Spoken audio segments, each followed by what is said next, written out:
Hello guys, எல்லோரும் எப்படி இருக்கீங்க? நல்லா இருப்பீங்க நம்புறேன். அண்ட் இந்த பைக் வந்து பார்த்தீங்க அப்படின்னா Xpulse 200 இந்த மந்த் தான் வந்து பார்த்தீங்கன்னா இறங்கியிருக்கு. ஸோ இந்த பைக்கோட ஃபுல் ரிவ்யூ அண்டு இந்த வண்டியில் என்னென்ன ஃபீச்சர்ஸ்லாம் கொடுத்துருக்காங்க அப்படிங்கிற எல்லா விஷயத்தையும் இந்த வீடியோவில் நம்ம வந்து பார்க்கலாம்.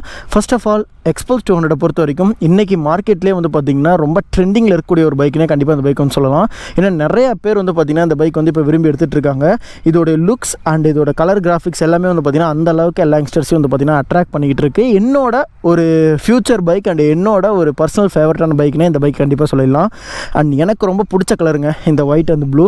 இந்த வண்டியில் வந்து பார்த்திங்க அப்படின்னா 3 கலர் ஆப்ஷன்ஸ் இருக்குது. ஃபர்ஸ்ட் ஆஃப் ஆல் இந்த மாடல் நேம் வந்து பார்த்திங்க அப்படின்னா Xpulse 200 4 வால்வு. இதிலே வந்து பார்த்திங்கன்னா முன்னாடி வந்து 2 வால்வ் இன்ஜின் வந்து வந்துட்டு இருந்துச்சு. பட் இனிமேல் வந்து பார்த்திங்கன்னா 2 வால்வ் வந்து வராது அப்படின்னு சொல்லிட்டாங்க. இனிமேல் 4 வால்வ் தான் மேக்ஸிமம் இனிமேட்டு வந்து பார்த்திங்கன்னா மார்க்கெட்ஸ் எல்லாத்துலேயுமே வரப்போகுது. அண்ட் இந்த வண்டியில் 3 கலர் ஆப்ஷன்ஸ் இருக்குன்னு சொன்னேன் இல்லையா. ஒன்று வந்து இந்த ஒயிட் வித் ப்ளூ கலரு, என்னோட ஃபேவரட்டான ஒரு கலர். ரெண்டாவது வந்து பார்த்திங்கன்னா பிளாக் வித் ப்ளூ அண்ட் மூணாவது வந்து பார்த்திங்கன்னா பிளாக் வித் ரெட் அப்படிங்கிற 3 கலர் ஆப்ஷன்ஸில் வருது. மேபி ஃபியூச்சரில் இன்னுமே நிறையா கலர் ஆப்ஷன்ஸ் வரத்துக்கும் சான்சஸ் இருக்குது. அண்ட் நெக்ஸ்ட் இயர் இந்த பைக்கோடைய இன்னொரு அப்டேட் வரத்துக்குமே வாய்ப்புகள் அதிகமாக இருக்குன்னே சொல்கிறாங்க. இந்த வண்டி அதாவது இந்த Xpulse 200 பொறுத்த வரைக்கும் மார்க்கெட்டில் இன்றைக்கி நீங்கள் வந்து பார்த்திங்கன்னா ஒரு 2 லட்ச ரூபாய்க்குள்ளார ஒரு நல்ல ஏடிவி அண்டு டூரர் செக்மெண்ட் அப்படின்னு பார்க்கும்போது இந்த பைக் மட்டும்தாங்க இருக்குது. வேறு எந்த பைக்குமே வந்து கிடையாது. இப்போ ரீசெண்டாக சுசுகி வந்து லான்ச் பண்ணியிருக்காங்க. பட் என்ன தான் இருந்தாலும் ஒரு ஆஃப் ரோட் கேப்பபிலிட்டி ப்ளஸ் ஒரு லாங் டூரர் கேப்பபிலிட்டி அப்படின்னு பார்க்கும்போது நம்ம கண்ணை மூடிட்டு Xpulse சொல்லிட்டு போயிட்டே இருக்கலாம். ஏன்னா அந்தளவுக்கு ஒரு பெஸ்ட் இன் கிளாஸ் செக்மெண்ட்டுன்னு இந்த பைக் வந்து சொல்லலாம். அண்ட் இதோட என்ஜின் வைஸ் பார்த்திங்க அப்படின்னா இது ஒரு 200cc என்ஜின். ஸோ 200cc அப்படிங்கிறப்ப இதோட பவர் அண்ட் டார்க் அப்படின்னு பார்க்கும்போது 18 bhp பவர் வந்து ப்ரொடியூஸ் பண்ணுது. 17.3 Nm ஸோ சம்திங் அந்த ஒரு பாயிண்ட் ரேஞ்சஸ் வந்து வரும். ஸோ அந்த அளவுக்கு டார்க் வந்து ப்ரொடியூஸ் பண்ணுது. ஸோ இதே பழைய 2 வீல் நீங்கள் வந்து பார்க்கும்போது உங்களுக்கு 17 and 16 ஸோ பவர் ரேஞ்சஸ் வந்து கொடுத்துருந்தாங்க. இதில் வந்து பார்த்தீங்கன்னா 1 bhp அண்ட் 1 Nm டார்க் வந்து பார்த்தீங்கன்னா 4 வால்வில் இன்க்ரீஸ் பண்ணியிருக்காங்க. அதுவும் இல்லாமல் இந்த வண்டியோட என்ஜின் வந்து பார்த்தீங்கன்னா செம்ம ஸ்மூத்தான என்ஜினுங்க. நீங்கள் 2V ஓட்டிட்டு இந்த பைக் நீங்கள் வந்தீங்க அப்படின்னா உங்களுக்கு நல்ல டிஃப்ரென்ஸ் வந்து வரும். இந்த வண்டியோட பிக்கப் ஆகட்டும், இதோட டாப் ஸ்பீடு, அதே மாதிரி இதோடைய என்ஜின் ரிஃபைன்மெண்ட்டு எல்லாமே வந்து பார்த்திங்க அப்படின்னா இந்த வண்டியில் செம்மையாக இம்ப்ரூவ் ஆயிருக்கு. அண்ட் நிறைய பேர் வந்து பார்த்திங்கன்னா 2V வந்து எடுக்காதவங்க கூட இப்போ 4 வால்வ் வந்து பார்த்திங்கன்னா மேக்ஸிமம் சூஸ் பண்ணுறாங்க. ஏன் 2V ஓனர்ஷிப்பாக இருக்கவங்க கூட இப்போ 4 வால்வ் பெஸ்ட்டு அப்படின்ட்டு 2V கொடுத்துட்டு 4V வால்வ் வாங்குறாங்க. ஏன்னா அந்த அளவுக்கு இந்த வண்டியோட என்ஜின் செம்மையாக இருக்குன்னே சொல்லணும். கியர் பாக்ஸை பொறுத்த வரைக்கும் இந்த வண்டியில் 5 ஸ்பீட் கியர் பாக்ஸ் தான். ஸோ 6 ஸ்பீட் வந்து கொடுத்துருக்கலாம், பட் 5 ஸ்பீட் தான் வந்து கொடுத்துருக்காங்க.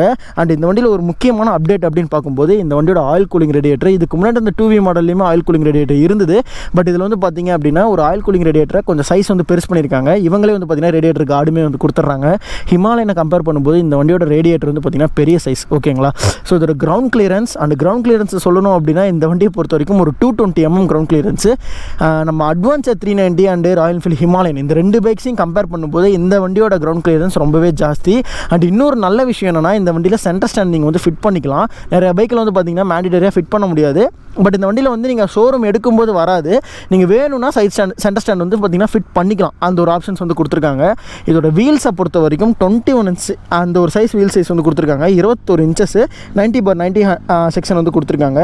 ஸோ இந்த டயர்ஸோட பட்டன்ஸ் எல்லாமே பார்க்கும்போது ஒரு டூயல் பர்பஸ் டயர். இது கம்ப்ளீட்லி ஆஃப் ரோட் டயர் வந்து கிடையாது. பட் நம்ம ஹீரோ எக்ஸ்பல்ஸ்லேயே வந்து பார்த்திங்க அப்படின்னா ரேலி எடிஷன் ஒரு எடிஷன் இருக்குது. அதில் கம்ப்ளீட் ஆஃப் ரோட் டயர்ஸ் வந்து கொடுப்பாங்க. பட் ஸ்டாக் வைஸ் பார்த்திங்க அப்படின்னா இது டூயல் பர்பஸ் டயர் தான். டிஸ்கை பொறுத்த வரைக்கும் இந்த வண்டி வந்து பார்த்திங்கன்னா ஒரு 280 mm disc brake, single channel ABS தான் வரும், டூயல் சேனல் ஏபிஎஸ் வந்து கிடையாது. அண்ட் இதுதான் வந்து பார்த்திங்கன்னா அந்த ரிங்கு, அதோட சென்சார் வந்து கொடுத்துருக்காங்க. இந்த வண்டியோட சஸ்பென்ஷனை பொறுத்த வரைக்கும் நல்ல ஒரு ட்ராவலான சஸ்பென்ஷன், ரொம்பவே பெருசாக இருக்கும்.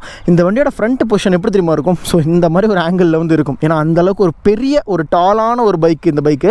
நிச்சயமாக இந்த வண்டியை பொறுத்த வரைக்கும் நீங்கள் ஹைட்டு 5.6 5.5லாம் இருந்தீங்கன்னா உங்களால் ஹேண்டில் பண்ணுறது ரொம்பவே கஷ்டம். ஏன்னா இந்த வண்டி ரொம்ப டால். என்னதான் ஒல்லியாக வெயிட்லெஸ்ஸாக இருந்தாலும் இந்த வண்டி வந்து பார்த்திங்கன்னா டாலான பைக்கு, கண்டிப்பாக ஹேண்டில் பண்ணுறது கொஞ்சம் கஷ்டமான விஷயம் தான்.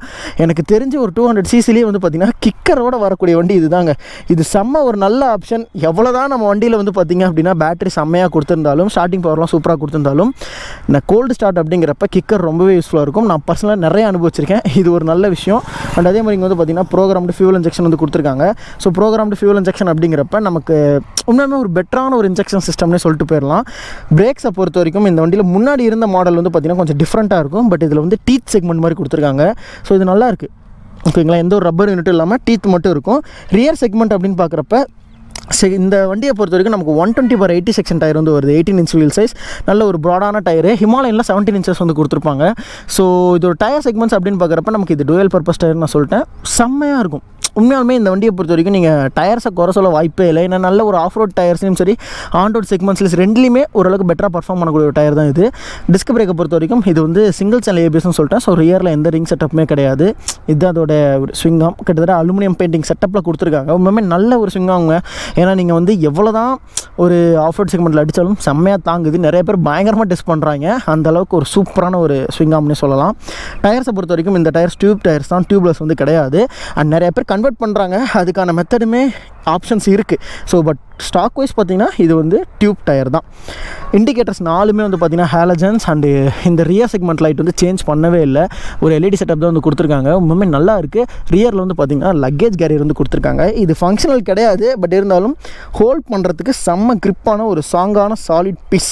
செம்ம ஸ்ட்ராங்காக இருக்கும், நல்லா வெயிட்டாகவும் இருக்கும். இந்த சாலிட் பீஸ் நான் தூக்கியிருக்கேன். ஸோ அந்தளவுக்கு செம்ம ஸ்ட்ராங்கான ஒரு யூனிட் வந்து கொடுத்துருக்காங்க. மேபி இதை கழட்டிட்டு நீங்கள் வந்து ஒரு ஆஃப்டர் மார்க்கெட்டில் போட்டுக்கலாம். நல்ல ஒரு கொடுத்துருக்கிற ஸ்டாக்கில் நல்லா கொடுத்துருக்காங்க. ஓகேங்களா. சீட்டை பொறுத்த வரைக்கும் பழைய 2V கம்பேர் பண்ணும்போது இதோட சீட் கம்ஃபர்ட் செம்மையாக இம்ப்ரூவ் பண்ணியிருக்காங்க. நல்லா குஷனியாக இருக்குங்க. உண்மையுமே செம்ம குஷனியாக இருக்குது. அண்ட் இந்த டோன் நல்லாயிருக்கும். 2 பேர் தாராளமாக உட்காந்துக்கலாம், 3 பேர் கொஞ்சம் நெருங்கி உட்காந்துக்கலாம். பட் சிங்கிள் ரைடராக இந்த வண்டியை வேறு லெவலில் என்ஜாய் பண்ணிட்டு போயிட்டே இருக்கலாம். அண்ட் இதோட டேங்கை பொறுத்த வரைக்கும் எனக்கு இந்த பெயிண்ட் ஸ்கீம் ரொம்ப பிடிச்சிருக்கு. இந்த கலரில் ஒயிட்டோட ப்ளூ மெர்ஜாகி வருது. அண்ட் ரெட்டுமே அங்கங்கே இருக்கும். 13 லிட்டர்ஸ் டேங்க் கெப்பாசிட்டி. உண்மையுமே இந்த வண்டியை பொறுத்த வரைக்கும் 45 வந்து பார்த்திங்கன்னா நீங்கள் மைலேஜ் வந்து ஈஸியாக கிளைம் பண்ணலாம். ஒழுங்காக ஓட்டிங்கன்னா 45 வந்து கிளைம் பண்ணலாம். அந்தளவுக்கு ஒரு நல்ல மைலேஜ் பைக்குமே கூட.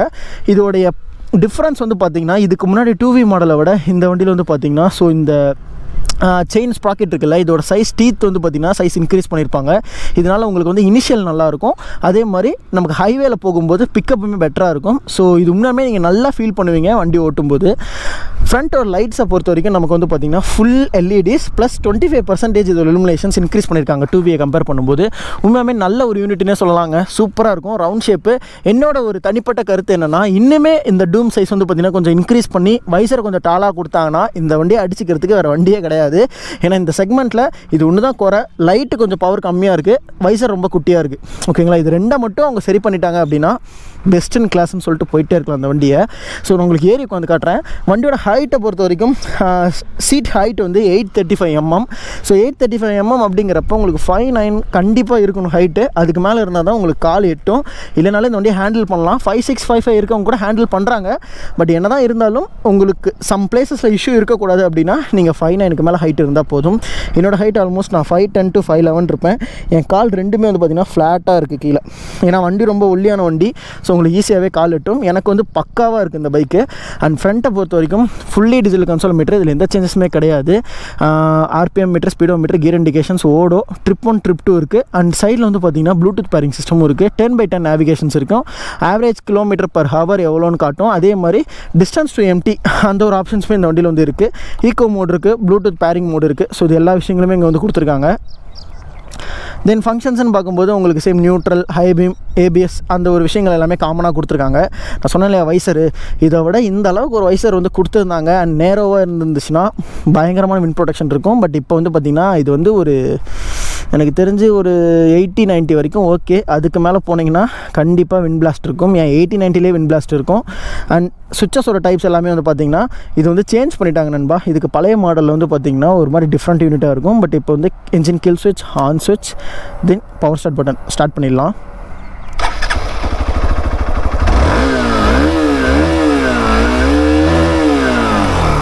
அந்த ரெவ் வந்து பார்த்திங்கன்னா அவ்வளோ ஸ்மூத்தாக இருக்குது இந்த பைக்கில். பழைய பைக்கை கம்பேர் பண்ணும்போது ரொம்பவே ஸ்மூத்தான ஒரு ரெவ் வந்து கொடுத்துருக்காங்க. ஃப்ரண்ட்டில் disc brake as usual common தான். இந்த யூனிட் வந்து பார்த்திங்கன்னா ஒரு பிளாஸ்டிக் யூனிட் தான். மேபி நீங்கள் வண்டி எடுத்துகிட்டு இன்னும் சேஃபாக இருக்கணும்னா நீங்கள் மெட்டலில் போட்டுக்கலாம். பட் யூனிட்டாகவே கொடுத்துருக்காங்கல்ல, அது நல்ல விஷயம். ஹேண்டில் பாரை பொறுத்த வரைக்கும் நான் சொன்னேன் இல்லையா, உங்களுக்கு இந்த மாதிரி இருக்கும். நல்லா ஒரு ஃப்ளாட்டாக இருக்கும். ரிலாக்ஸாக உட்காந்துட்டு ஜாலியாக ஓட்டு போகலாம். அந்த மாதிரி வந்து கொடுத்துருப்பாங்க. லெஃப்ட் சைட்ஸ் வந்து பார்த்திங்கன்னா high beam, low beam, pass ஸ்விட்ச், தென் இண்டிகேட்டர்ஸ் வந்து பார்த்திங்கன்னா டிஃப்ரெண்ட்டாக கொடுத்துருக்காங்க. அண்ட் ஹாரன் ஓரளவுக்கு கொஞ்சம் லவுடான ஹாரன்னே சொல்லிடலாம். ஃப்ரண்ட் யூனிட் வந்து பார்த்திங்கன்னா அப்படியே எலவேட் ஆன மாதிரி இருக்கும், அப்படியே மேலே வந்த மாதிரி இருக்கும். மிரர்ஸ் எல்லாமே உங்களுக்கு ஓரளவுக்கு டீசெண்டாகவே வந்து இந்த வண்டியில் இருக்கும். மேக்ஸிமம் இந்த வண்டியில் ஒரு நல்ல விஷயம் அப்படின்னு கேட்டிங்கன்னா இதோட சர்வீஸ் சார்ஜ் ப்ளஸ் இதோட ஸ்பேர் பார்ட்ஸ் அவைலபிலிட்டி ரொம்பவே வந்து பார்த்திங்கன்னா நமக்கு வந்து எக்கனாமிக்கலாக இருக்கும் இந்த பைக்கை பொறுத்த வரைக்கும். உங்களுக்கு ஃபஸ்ட்டு சர்வீஸ் காஸ்ட்லாம் ஒரு 300 200 அவ்வளோதாங்க வரும். இந்த அளவுக்கு ஒரு செம்மையான ஒரு பைக்குக்கு 300-200 தான் வந்து பார்த்திங்கன்னா சார்ஜஸே வருது அப்படின்னா உண்மையுமே நல்ல விஷயம். நிறைய பேருக்கு அதிகபட்சம் 70 ₹74 ₹88 வந்திருக்கு இந்த வண்டியோட சர்வீஸ் சார்ஜ். இதை விட ஒரு ரியாலிட்டி அண்ட் ரியலபிளான ஒரு பைக்கை வந்து பார்த்திங்கன்னா மேக்ஸிமம் நான் பார்த்தது கிடையாது. உங்களுக்கு ஒரு 200 segment, best in class engine, quality எல்லாமே நல்லா இருக்குது. அதே மாதிரி உங்களுக்கு சர்வீஸ் காஸ்ட்டுமே கம்மியாக வரும் இந்த வண்டியை பொறுத்த வரைக்கும். அதனால தான் இப்போ இந்த பைக் வந்து பார்த்திங்கன்னா ஒரு பயங்கர ட்ரெண்டிங்கான ஒரு பைக்காக இருக்குது. அண்ட் இதோட மைலேஜ் அப்படின்னு பார்க்குறப்ப கூட மேக்ஸிமம் நிறைய பேர் 49 வரைக்கும் கிளைம் பண்ணுறாங்க. பட் என்னோட தாட் படி பார்த்திங்கன்னா 44 உங்களுக்கு ஈஸியாகவே இந்த வண்டியில் வந்து நீங்கள் ஈஸியாக அட்டன் பண்ணிட்டு போயிடலாம். ஓகேங்களா? ப்ரைஸ் ஆன்ரோட் ப்ரைஸ் அப்படிங்கிறப்ப இன்றைக்கி ஆன்ரோட் ப்ரைஸ் வந்து பார்த்திங்கன்னா ₹1,65,000 வருது. ஸோ நான் கடைசியாக அந்த வண்டியோட ப்ரைஸ் கேட்கும்போது ஒரு ₹1,52,000 நம்ம இருந்தது.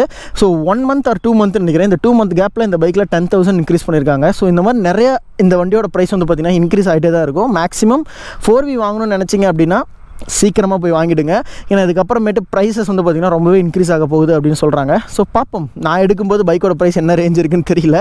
ஸோ பார்க்கலாம் நண்பா. பட் எனக்கு ரொம்ப பிடிச்ச பைக் அப்படின்னா நிச்சயமாக இந்த பைக் தான். இந்த கலர் தான் நம்ம வந்து எடுக்க போகிற கலரு.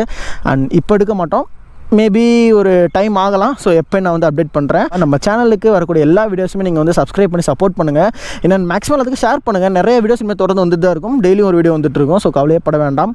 ஸோ மாஸ் பண்ணலாம். ஸோ எல்லாருமே உங்கள் சப்போர்ட் வந்து கொடுங்க. இந்த வண்டியோட டெஸ்ட் வீடியோவில் நான் வந்து மீட் பண்ணுறேன். தேங்க்ஸ் ஃபார் வாட்சிங் மை வீடியோ நண்பா. Take care and bye.